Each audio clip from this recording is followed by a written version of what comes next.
langi. Ko ke mea I heni ka kumau te ke mau mau atu.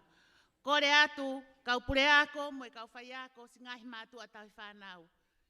Mahalo totonu ke tau kamata I he taimini ko I heni ai whawhalangilangi, whai te kau, pepehe ki he kau whakamau o e ahoni.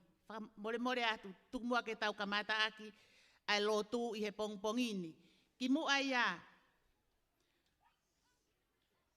tapu ki he kere kere eiki o tungi. Tapu ki he ulutolu. Ona po lot nuku. Tapu ki he eik minista o ia ko. Nengo I kaike ne mea I heni. Tapu ki he pure ngā ue, o potu ngā ue ako, mo ako ngā ue. Tapu whoki heni,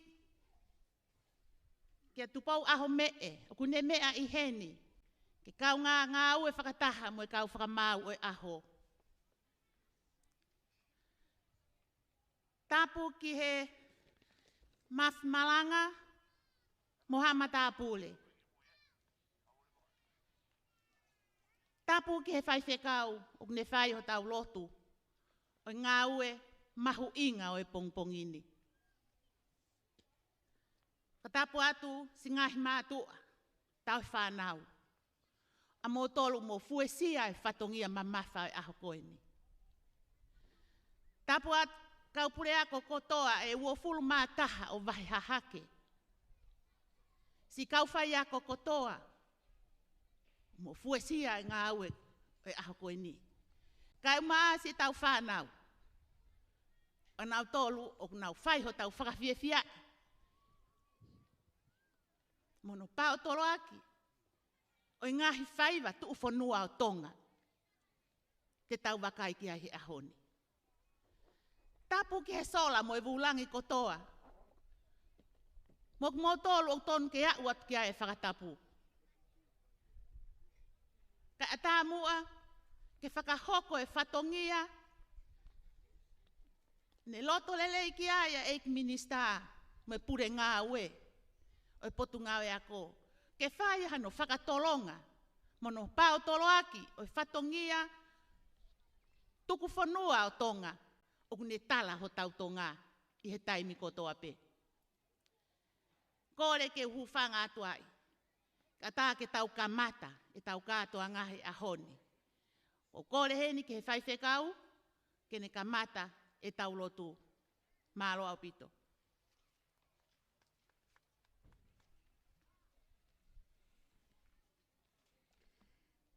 Kore whamore more atu. Whihala ki o e taimi o e pongpongi ni. Nā whaupe au ki mu au te kai ke hoko e hiwa. Pe au si o mai ke matanga u hange o ku. Te ki ai ke ofi e taimi. Pe au peha ke security o eke angi. Pe mau ham prokalama au kamata e tau mea he whiha. Tamai au kamata e hongo kulu. Kau kuia e ki tunu aku mei mui mei he. Pau toki mare e ai koia o kou kore whamore atu ai. Tō mui mai ke whae tau lotu. Kou kore atu, nai tonu pēia ke pehe. Ke mou mea mai ki lotona, ke kamata e tau lotu, ke whai haa tau hiva. Nau mea mane, nau lere mane nai usi o ki he kou pehe. Koe lotu ia koe ni, e mei whakatamulu ia. Ka ihe o mou mea he nā kou fia. Pua motu, mou tataki mai e tau himi. Mou mea pei lalo. Mou mea pei lalo ka tau. Kamata e tau lotu, ni mange au fitunga pulu maua himi. Ni ma fitunga, hiwa pei langi a kau angelo, pā mamamu mamani e. Whakaheki manu ene tō ki he universe funi pē. Walo I mai hatama eiki tungu mai ha pohamonia. Ko e tupu tonu Elohimi, ko ho tau Immanuela ia. Ai kawang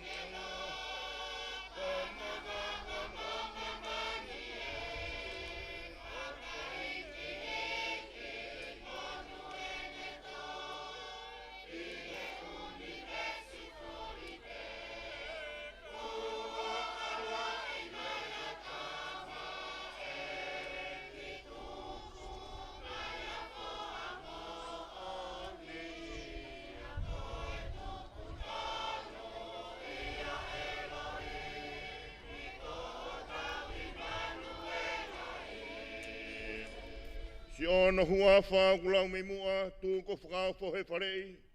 Ne rea he kāpineti he o tua, ke o ai totonu mo mesi.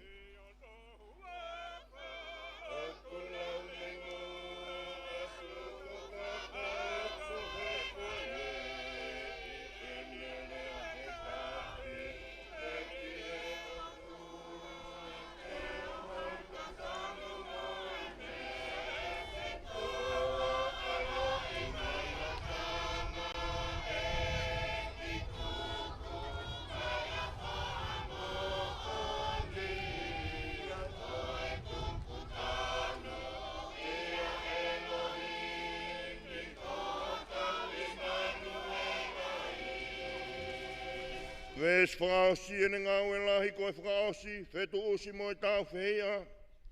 Tene atu holo e tau ngahi komi koe eiki he meri noia. Walo i mai hata mai eiki tu mai hapua mo onia. Koe tupu tonu e alohimi, koho tau Immanuela ia. Koe whakaosi.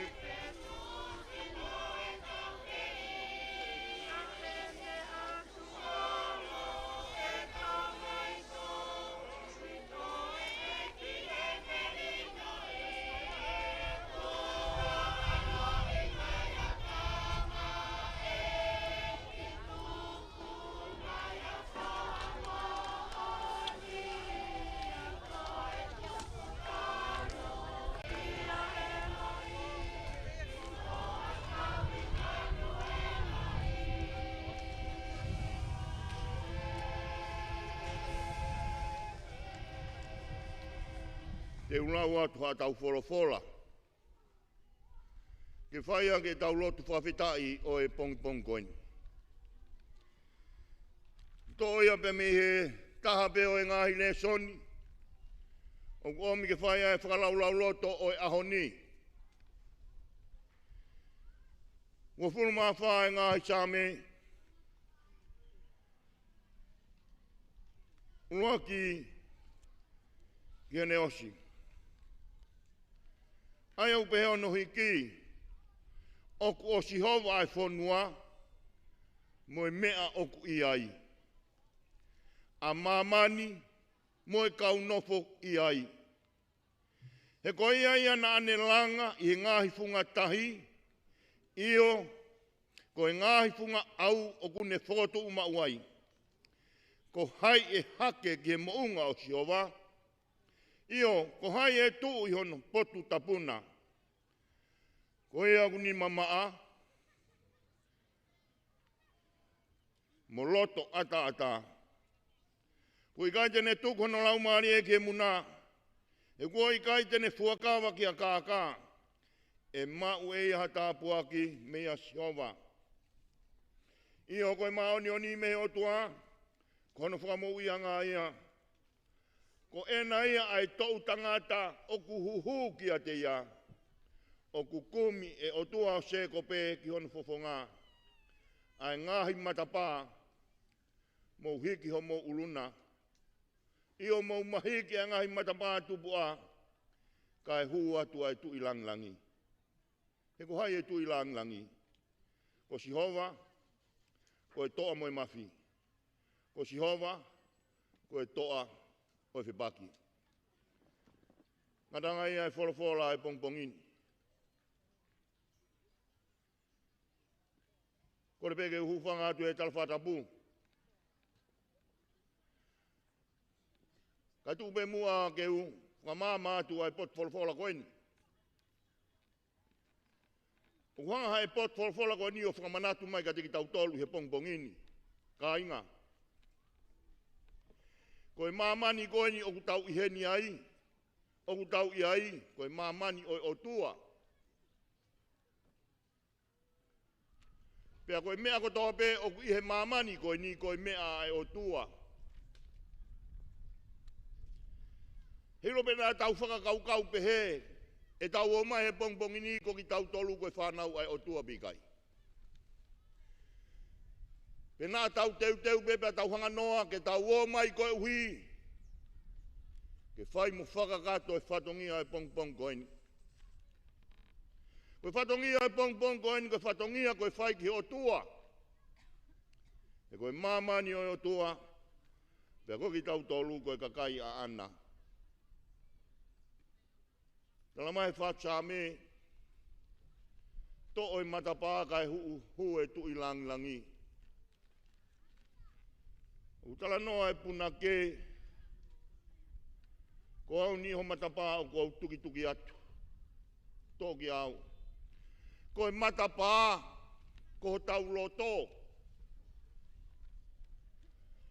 O ku kore mai e he whorwhora ke whakaawa ho tau loto kai hu mai ai tu i langi he ko hai koa. Ko Sihova. Ke hu ma Sihova on a whio ho tau loto. He koe toa ia he whepaki.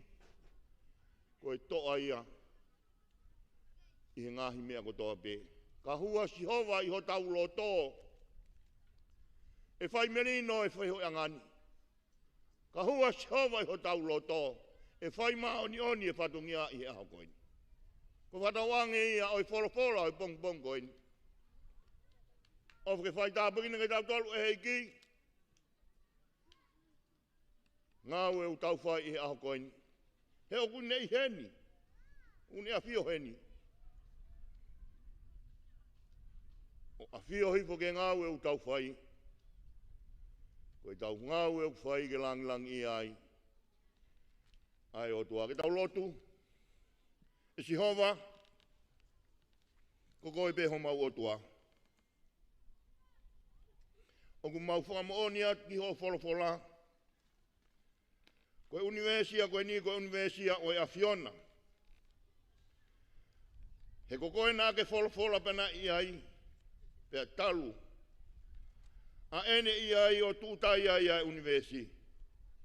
E utala noa pe ki ai e wholofola. Ko koe ia. Nā ke ngauhi. Ai mamani mo e whahinga i tangata. Mau whawhita i atu. Mau whawhita i koe uhi a koe mau hau tua. O kai puri peunga.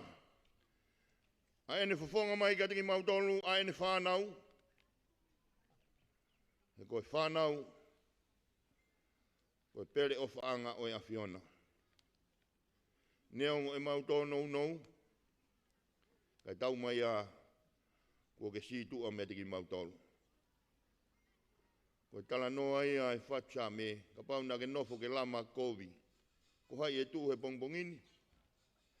O ku tala mai e whorwhora ia, ko hai e hake ki he mounga Sihova. Ko ki nau tolu pe ia ku ni mamaa. Te nau tuu he potu tapuna. Kai he bongbongini. Eiki e.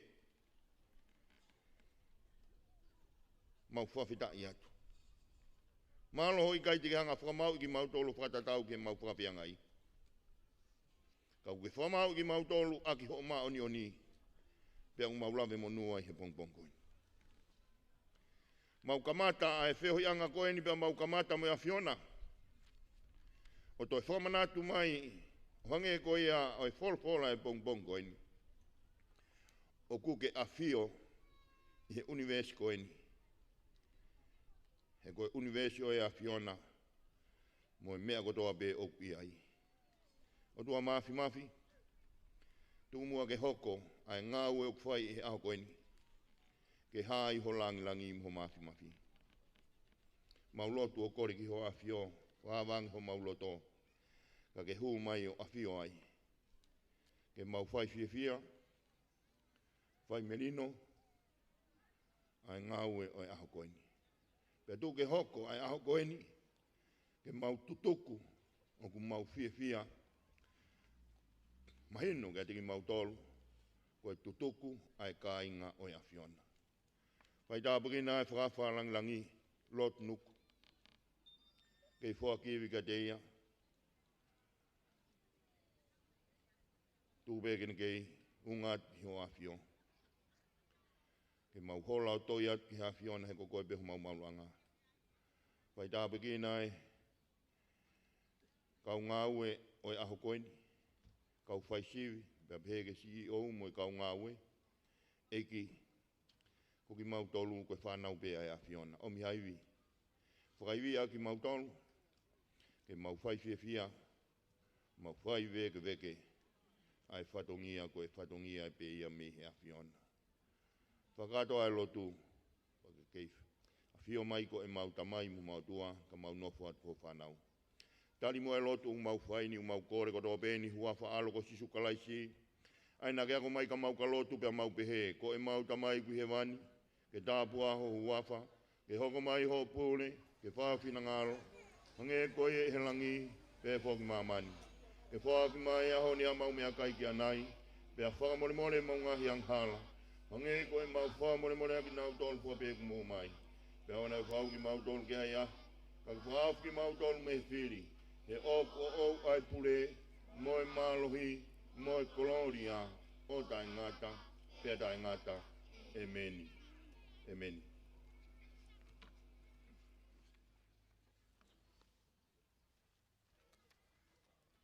Ata e whamalolahi ki he whaiwhekau, Reverend Pohiva loto ahea, i he lava o e loto mahu inga ke Taukamata a ki he ahoni.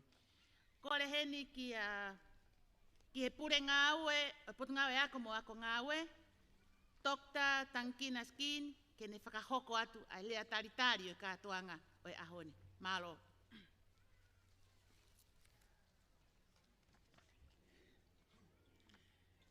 Tapu mo e awhia o tua i o tau loto ngā.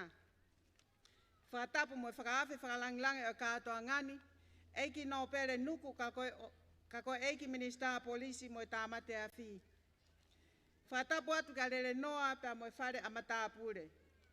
Whakatapu ke whaiwhekau pure o i siasi wesiriana tau ataina o Tonga o e wahe Tatakamotonga, Pohiva loto a hea, pehe foki ki haa lotu kotoa. Whakatapu atu kia malukawa, pehe foki e whakatapu makehe kia tupou a mee, mo e whanau aho eiki.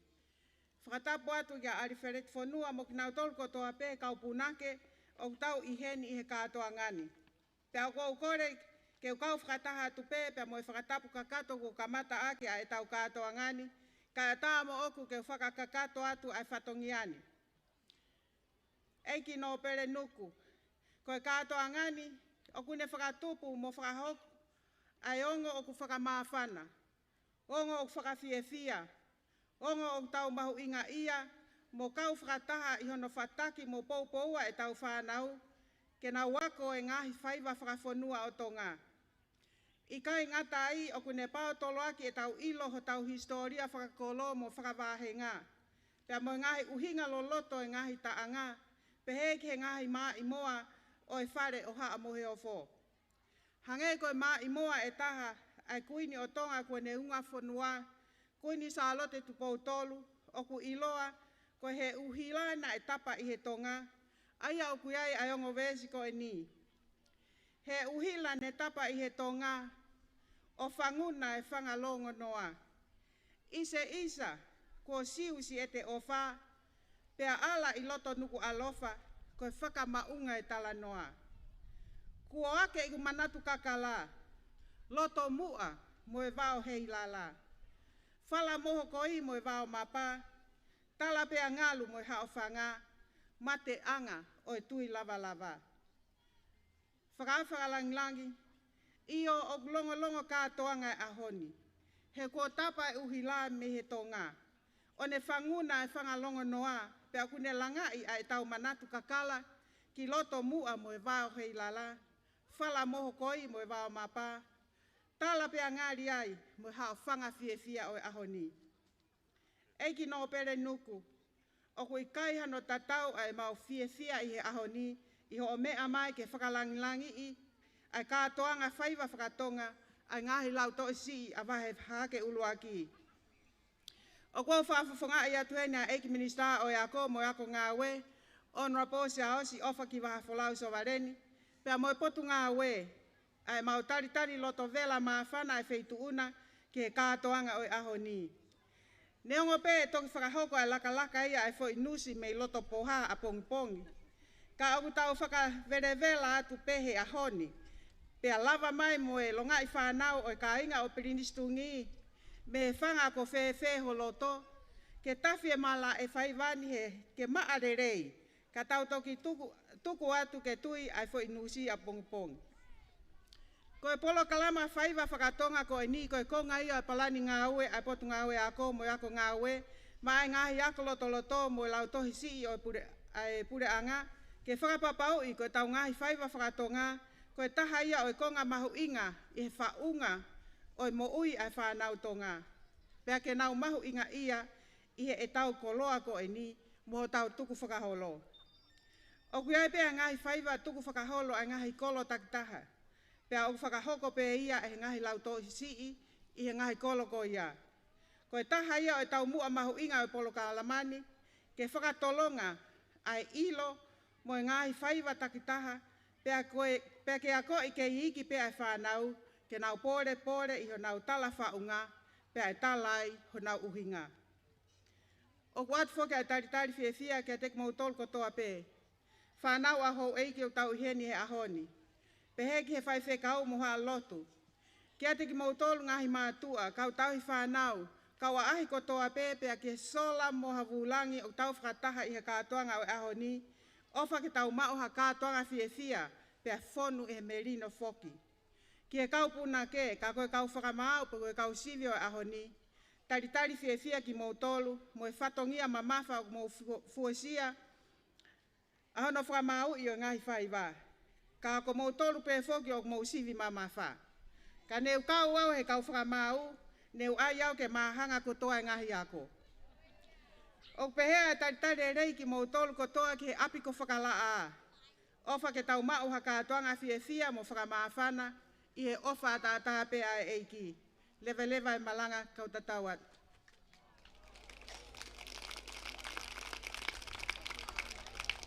Whamalo atu ki he tareki tāko, koe puri ngā ue, potu ngā ue, i hono tali elei ai whakalangilangi o kune mea i heni, ke whakalangilangi e tau whaiwa i ahoni.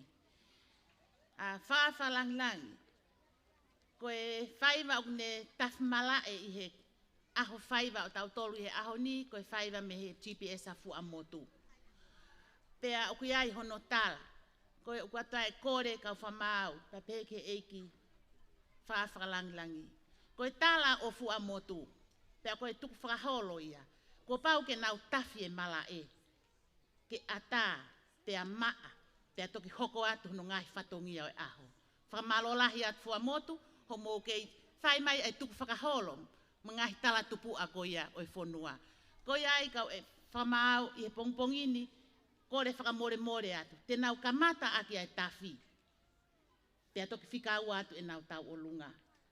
Ke nau kei tauhipe, ai ngahi tala tuku whakaholo o e whonua, koe hoste aia. Malo au pito. Koe tawhimala eia, ko whamotu, ka taki koe hoko mai, ko haasini, ka taki mo wofi mai pei mui, he tua. Koe osi pe mawahe unu mai e, tu mau pe ai ngahi sea ki e nofo anga. Whamalolahi atu ho mou teu, mo mau mai ke tau hoko wawe pe ai alu ai taimi. Malo au pito. Whamatu koe tawhi ia koe nuna os mahu ta mini koe nau na whai hono. Fitu. Na whai fitu. Ai me ngore kai ua kau tāna whaka koe tawhi anga koe whakamatanga koe ni tuk mai nei. Ngahi mātua tau i whanau, koe whakaamu, oua mua nā whakahoko ha whakapale lolotonga ai whaiwa lolotonga mea ai eiki whakalangilangi o e aho. Kataki. Nā lava ngahi mea ko ia i ane awhi mo ngahi aho koe whae, tau ngahi loto ke whakapare. Tuange mua e whaiwa ai whanau ke ata ki mea ki ai whakalangilangi, pia pehe foki ke kau whakamau. Malo au pito. GPS whamatu. Tawhi. Tōla hea pito hei. Kau lang tua. Maka e tui kau whaila tohi tōla kuna kua Moimoi.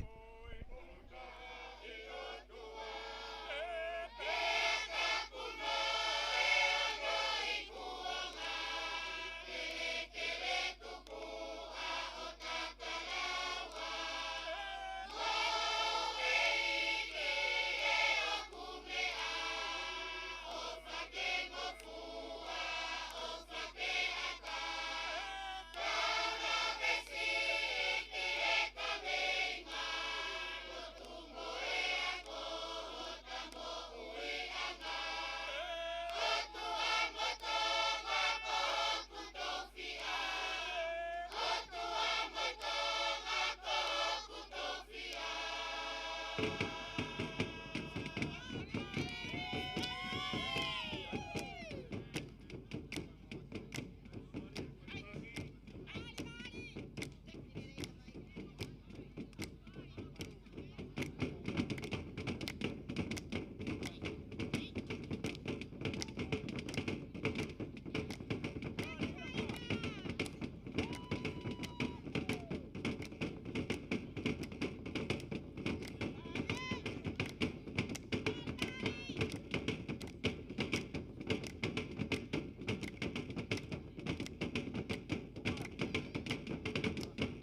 Tapi, os pia ku hoko mai te mo taolo.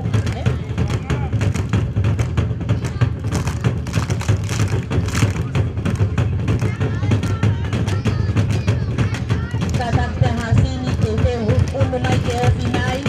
Hasini, umu mai te ofinai.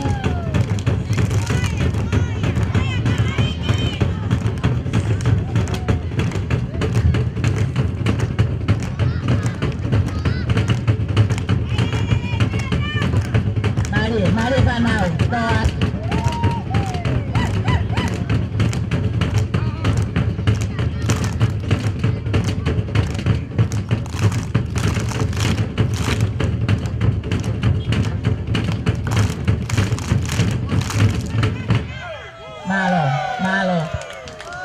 Malo ko la maya ai tasi aku amotu. So ke hoka ke nau taolunga. Hasini kore atu mo un mai ke ofi mai.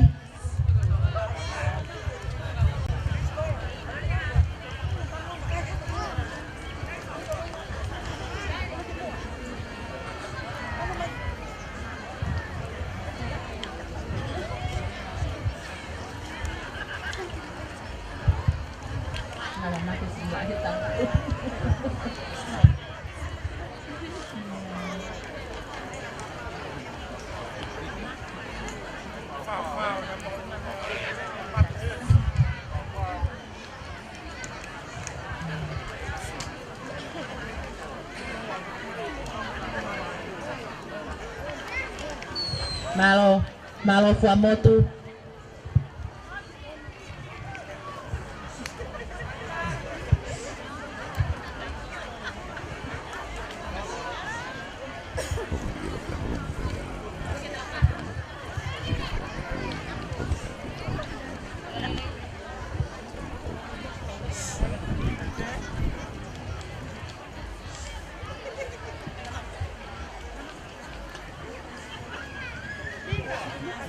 Malo fuamotu.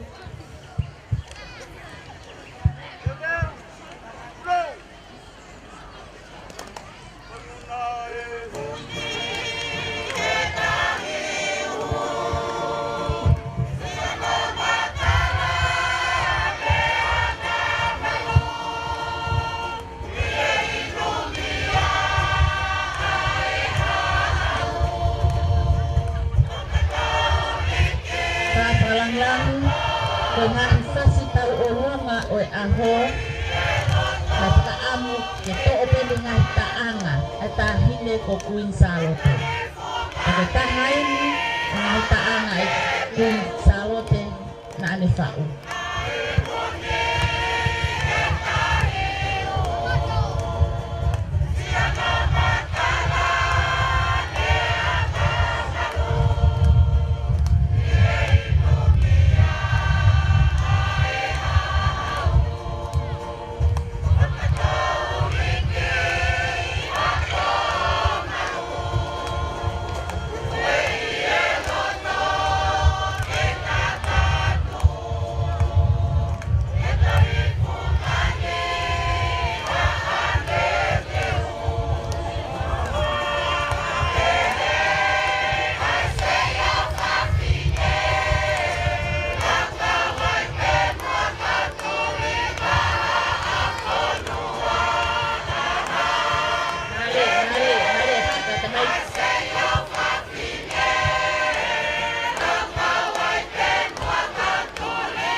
ke mo mama i to a fua moto.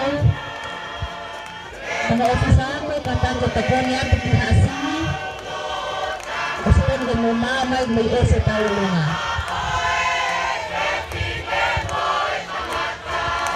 Hasini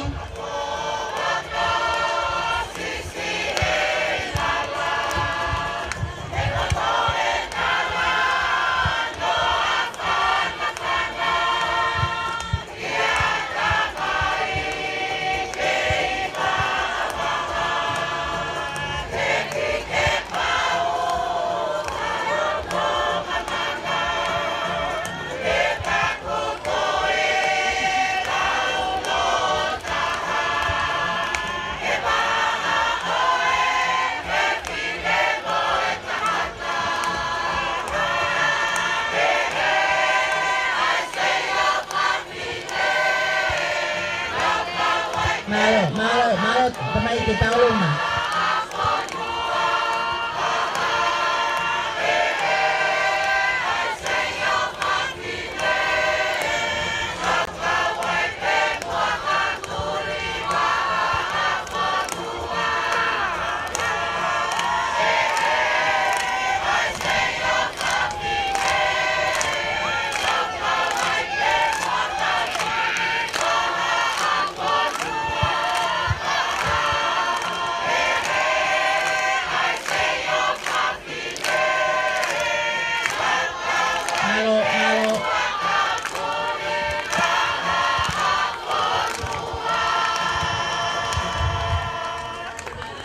Malo apito fua motu lava ia ai fai va fua motu malo lahi atu kataki fua motu tafoki kito hema au fato hema kotutu mai hasini hau fato mata mai hema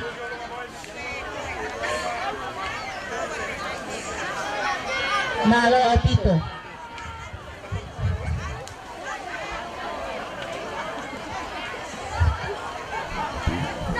katak nga unat pete dade sa mole-mole harus nuf maya hasini eiki perlang-lang yo aho no penuku koe uai no faidahe pong-pongini koe apilau tohi hasini tenau kamata aki enau tau olunga toksikawa mai enau ma ulu-ulu kataki fakatoto umay te nga uno mai fakatoto umay te bari taimi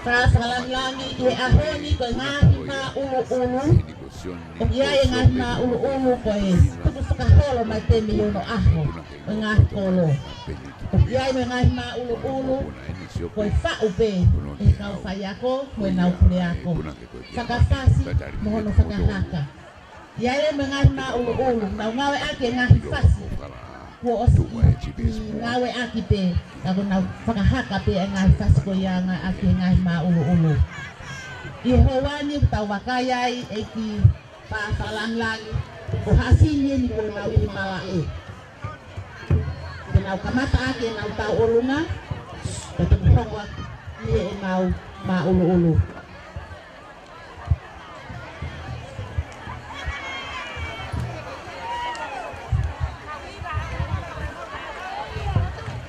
Malo kumawe kau tahi kau ulunga munau kau tulafale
hoki ene ta ana ai tahi kini o mama o ni saute.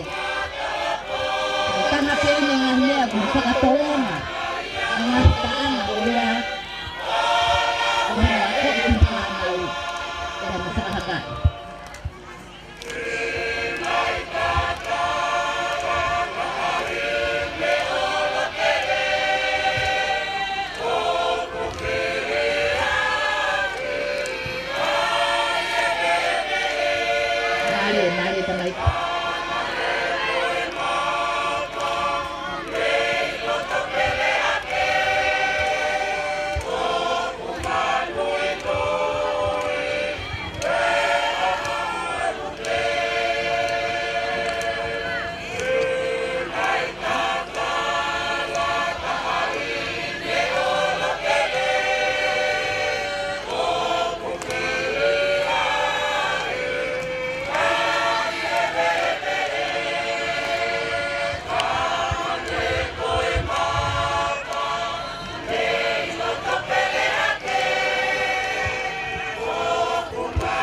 Hahake.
Nalo salang-salangi ko lang ay Taukolo nga hasini. Nalo apito. Tinawag ko ato kaya maululu.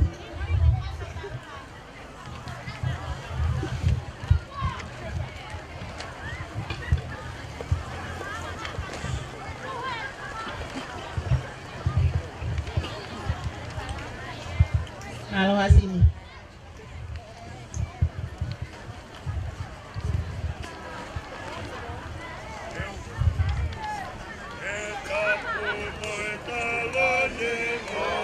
Tatakamotonga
lima.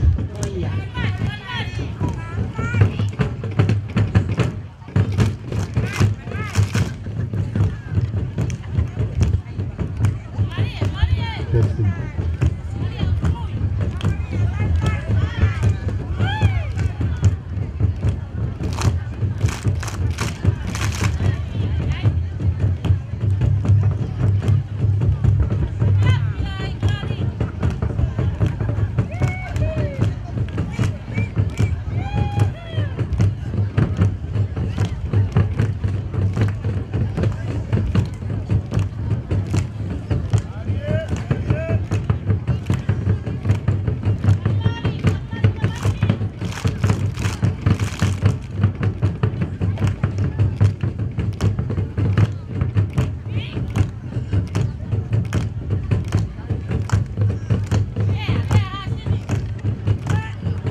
e ho mo pa Patongia Tataki Moimoi Hahake pero Taukolo sa Hahake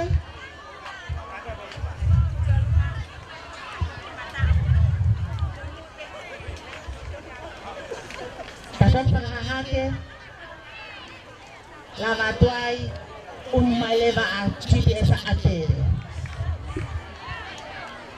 Tataki turi mai peke tau taimi turi mai peke taimi mai atere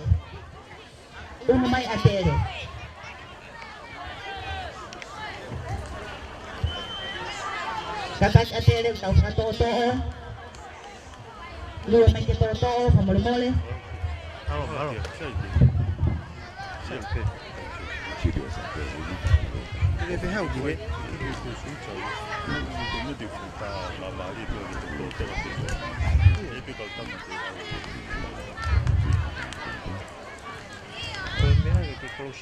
Malo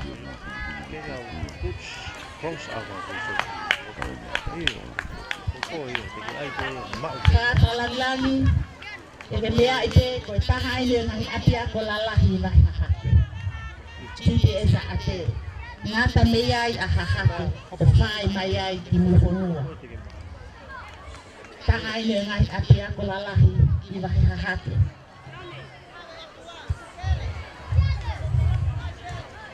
Te nau kamata aki e nau tau orunga e tokisika ua mai e nau maa ulu Kataki te atere mai ke dade, mai ke ofio toki laine mai ai.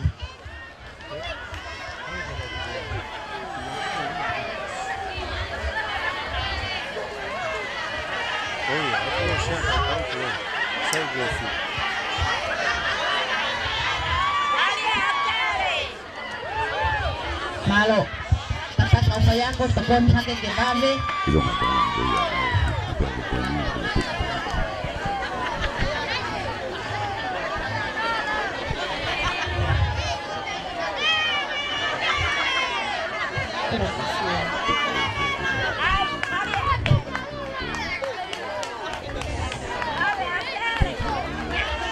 Malo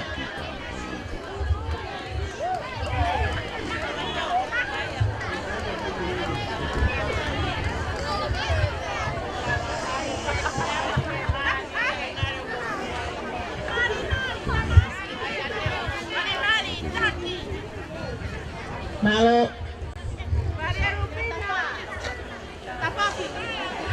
Kapoki Puno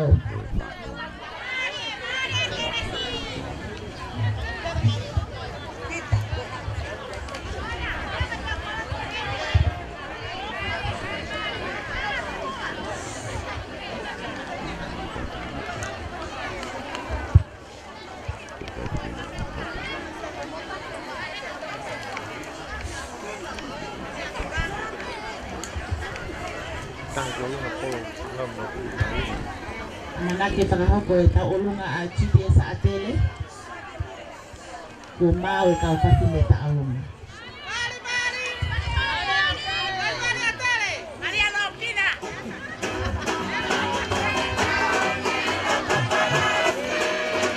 Mari e tamai tahai me ngari taana e tahine kuni ko me punua ko saroto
Mari tahai ke talonga.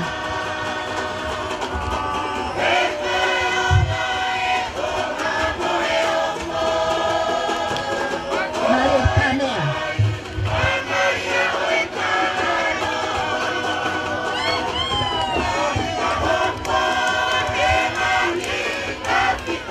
Iya. Ke kau tulasare. Mari kau tulasare.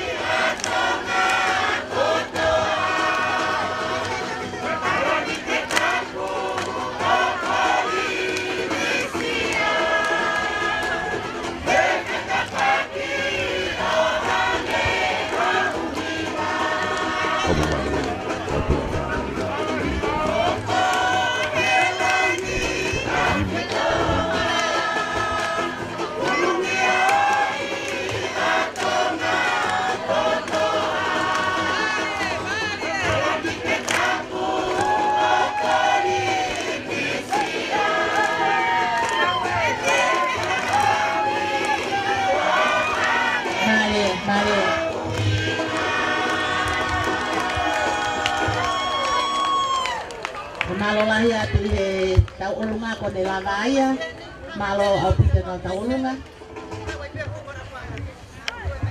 ko batule na he maulu ilana pe kite sa atele na tangi kaini ko mai Moimoi kata te mai Tonga ai ta ai maulu kite sa atele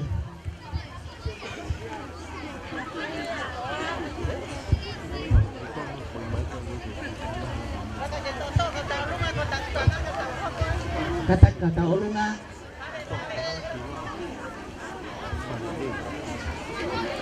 malo atele malo lahia te kau lang tua papayako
Mare boki da mini kau ko ia e kau tana fa ko se fine ni ndalo ni tana fa me rock fiber mi fo motu ha sini ko atele no ke kau pe he tana fa fitong tong me kau tama ke he na tu ko na fa va lu ni u ngau e ke mini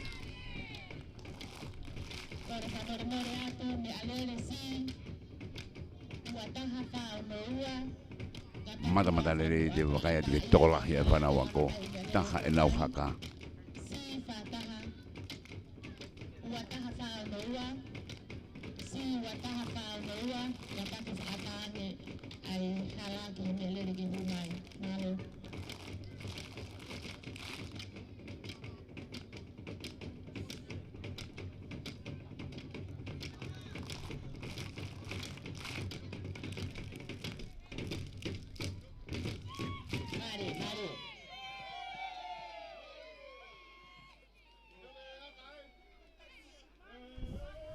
Marolo Chibes Atere.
tere.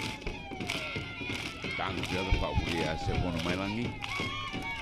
E mina ngā wea i he korisi Tonga.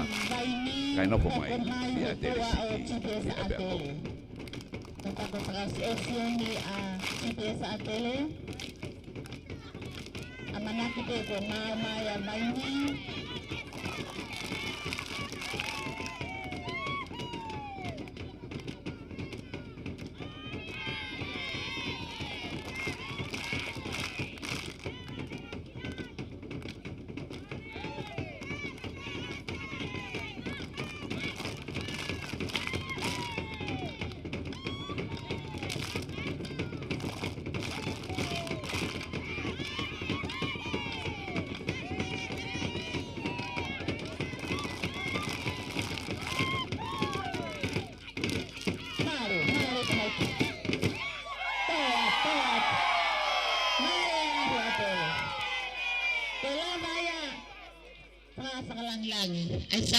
GPS atele.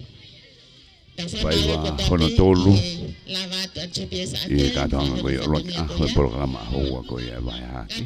Api lau tohi e wataha. Una koa wai koe taha ua. Ia honi maururu mai tau lunga. Hoko mai tu a koe atele GPS waini. Padaonga wau lele atoe atakoni ki tau Vahenga mok tolu. Koro taktaha na ngai ablau tohi kau lau tohi tutuku family tai whanau lau ka ko ia fea ko ia i he whaiva mo katoanga ko ia o ahoni tua vai ni ka takpe ka sayako ka pureako tau turi pe ke tau taini ko hai va vita fenga mari te tau ava sama lahi ap kiai fa salang-langi Teke mea ki whaiva ma ulu me tau olonga a GPS a vaini. Ko vaini, ko tahaya api ako lahi tahai tongani. Te ako lahi tahaya, toko lahi tahaya i he vai Hahake. Tau lunga ini Toko tataha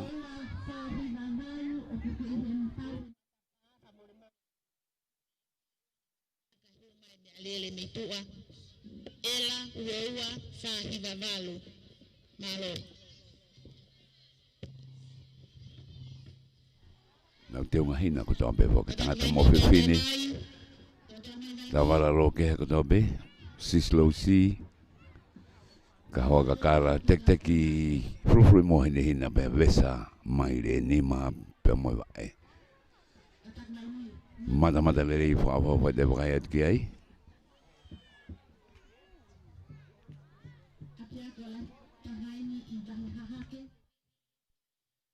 tahaya ngai api ako lalahi i Tongatapu.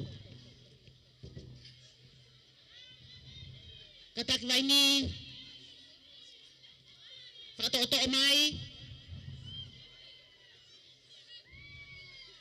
Nenai ngai whaiwa kui ane nai koe ua pēni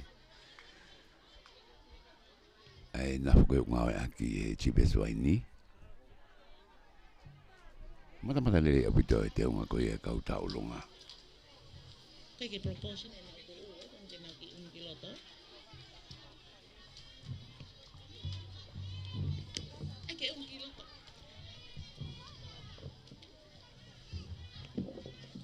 Katak vaini toto mai pe.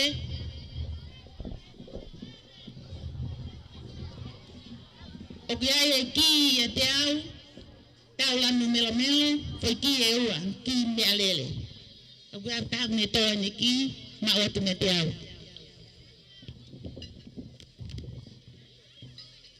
Malo vaini.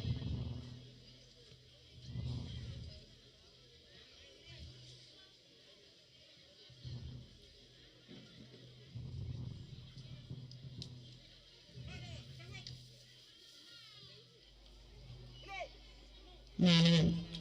Ko lava ya pumo mo whakapa apa api ako. GPS a vai ni. Amana ke whakahoko e nau tau o lunga.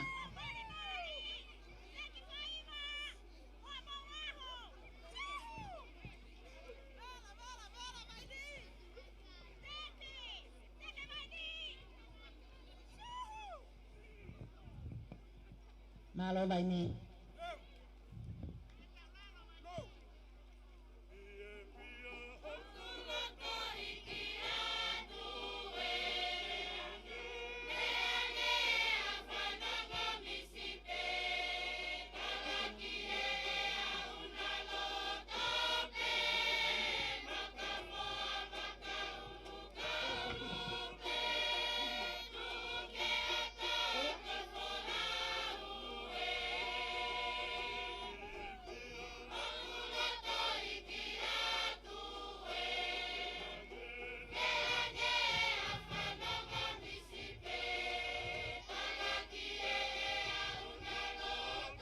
Pasalamiani ko tahay na nga taanga nga liyo at tayo na kuni ko nga semua kung salote.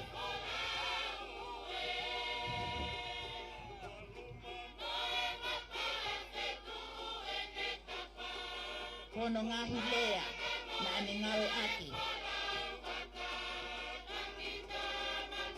Rafo ofa kono nga hilea, mono nga uhinga.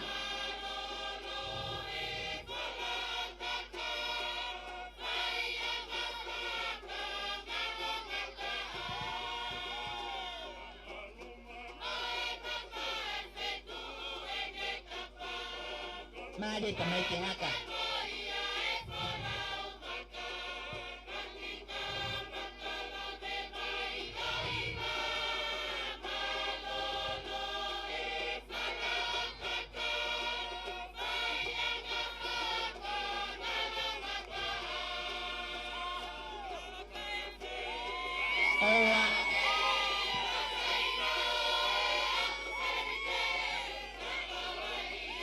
Mari haka.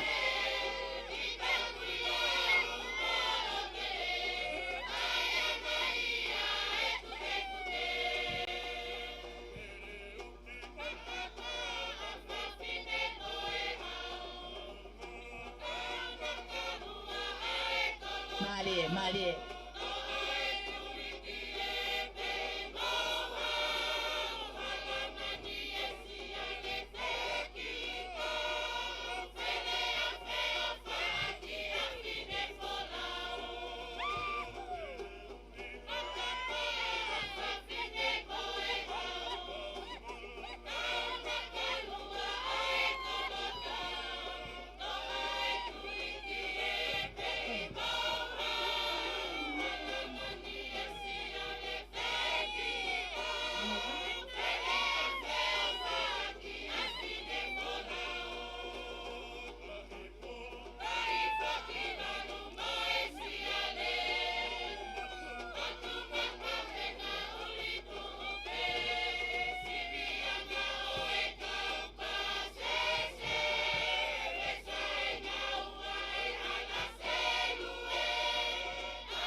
Marimar Sanau.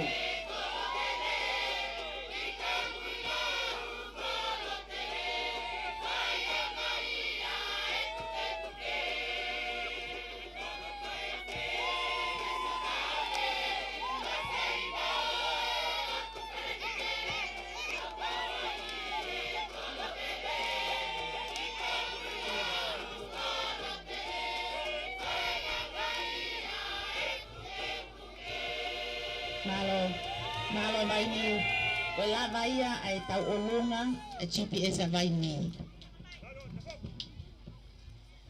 Tafoki. Koe tutu uni fuke ko pau ke tau longa koe mai moa. Peha ko le waki he maururu. Maururu foku tak tabe na utanga na unga. Lava ia e tau olunga, whaalanglangi. Ta koe tau longa ko pau koe mai moa ia. A GPS vaini. GPS vaini eni. Tau hoko atu ki ai. Konga uruaki o e katoanga ko ia ai Vahenga. Kahi lautohi ke tapu ke ni lautohi. Tokolai apito ko ia i Tongatapu ni ko i rokolai taheni i Hahake ia. Kata whanongo kena o maururu. Eo watu ke tokolai apito e ka o lantua. I ni na o matolu ko i bi tawakwahake hau ke tawakwai po i tu api ko i ka whaiwa. Kauna osma o katoa me mui.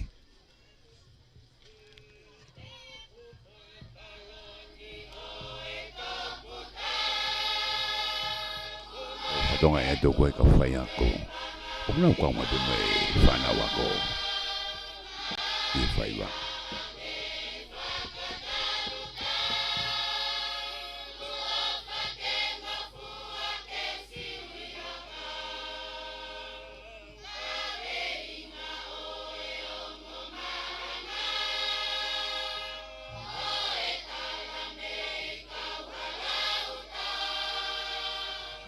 Marie.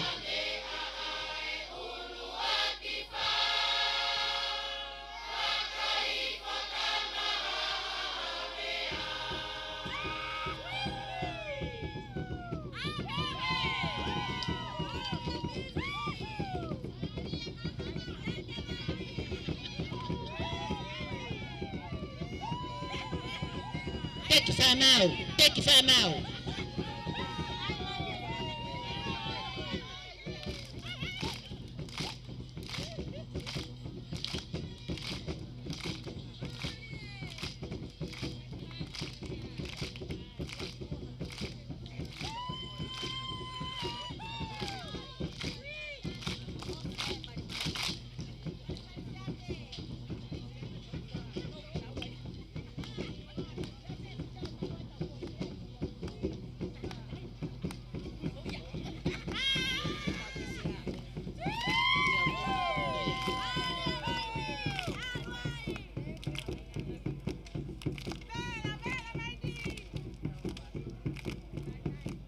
Whakalangilangi, uke ke mea i ke api ako koe ni, o ku iai ai kalasi taha ki he fomu pua.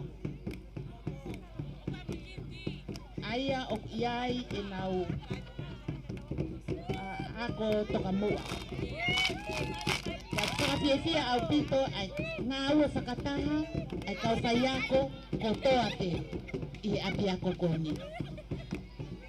Pea i he whaiva koe ni o ku kau whakataha mai ki aes ngahi mātua tau whanau o ngahi o whanau ako koe ni o ku nau kau ki GPS a vai ni.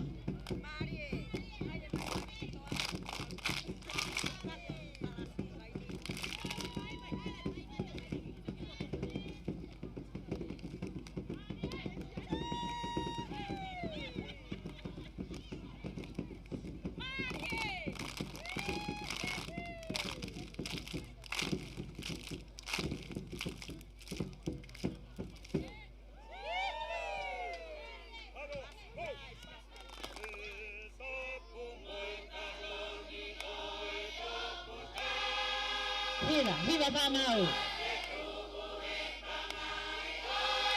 Marie.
Maria Hiva.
Maria Hiva whanau.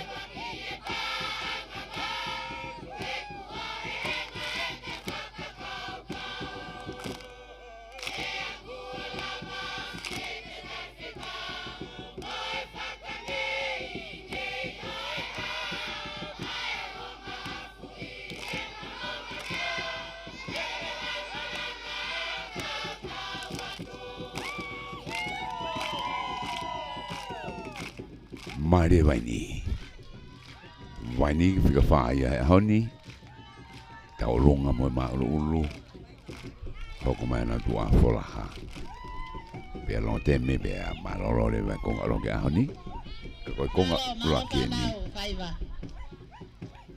O e programa ko ia ngai la do he Hahake ku konga oa ka ula kieni ke tau longa mo ma ulu ko pongpongi ke tau longa mo la kalaka.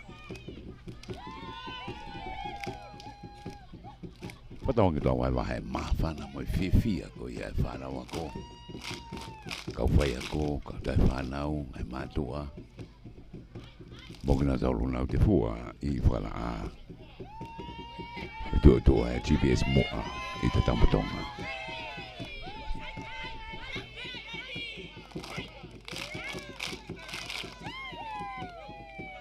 E whamadala ho koia ki a peka koe ni unau aroa ke me klas taha o aroa o ki Form 2. Ko te kau mai ni pia mo e ako toka mua e preschool. Pia klas taha e o lere peke e ono Form 1, Form 2 nau kau kato mai peke ngai mātua kai mai kau whai ako nau kau e whaiwa. Ko e pōpō i ko ia. Ano poke. Ko e koroa atonga ko e whaiwa. Mare tanasa.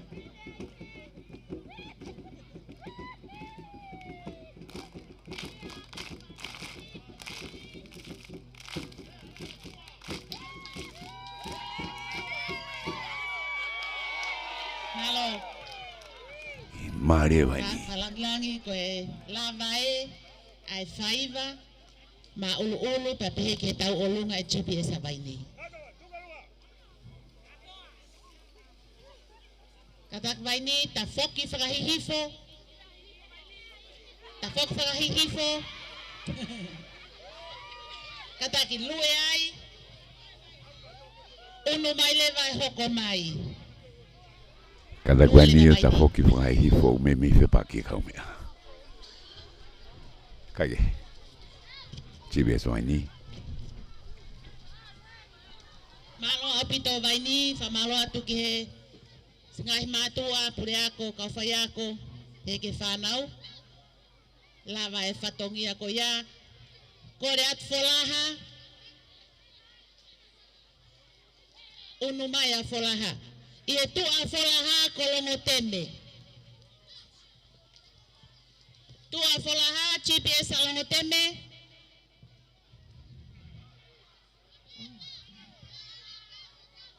Tataki vai ni tuang whakatanga malai ke unu mai a wholaha.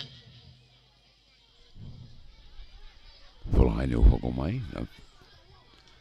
Tupinu hina katoa tangata mo whiwhimi. Tatak wholaha unu mai ke Sa vave. kula, lau ta wala ngatu.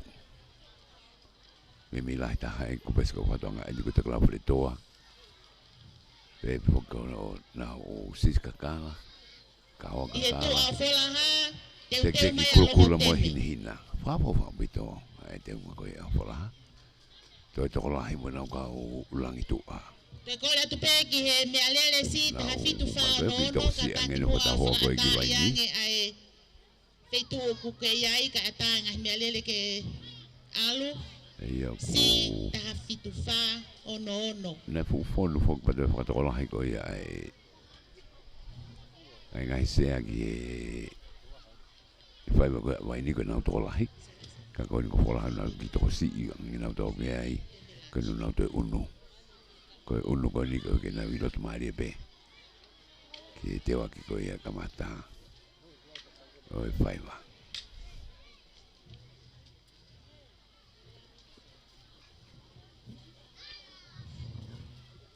Tō lahi mai lang tua. Whaasalangilangi. Ona pol nuku. Ko e tahaina ngahi lau tohi. GPS a wholaha. Te nau tomu a whakahoko e nau tauolunga. Te toki whakamuritoku aki e tā e nau mā ulu.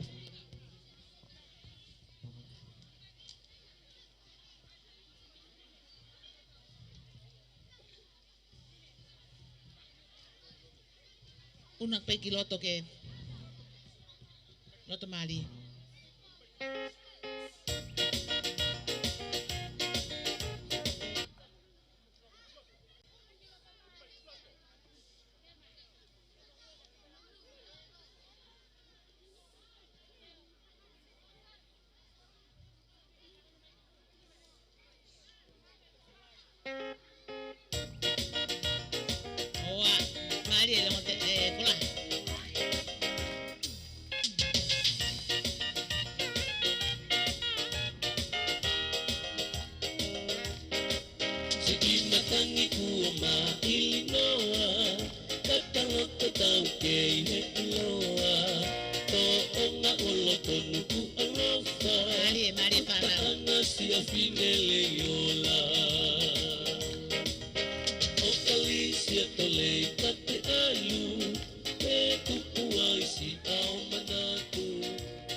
Ki ke he taunga wholaha o tua nau tō lui e pe kama treme kau tula whare ia mehe kamata mio nau tua mali wholaha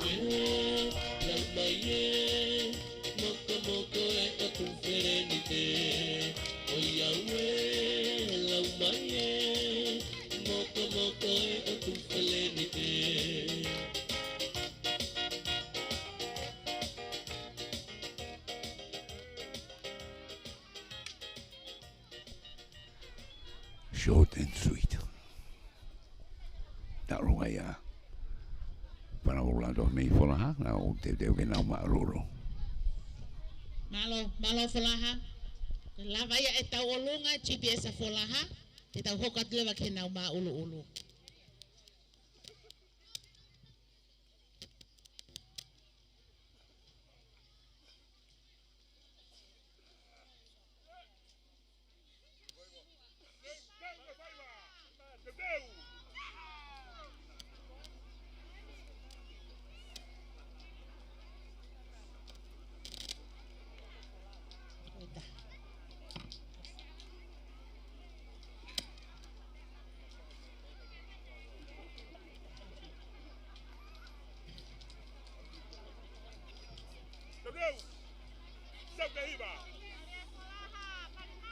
Mari folaha.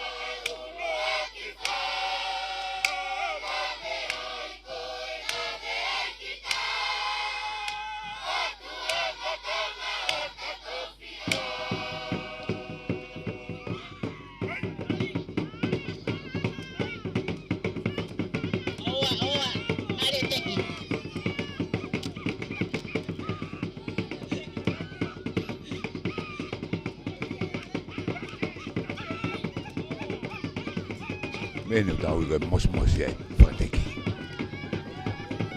Whateki teki a whola hei.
Mali Paula.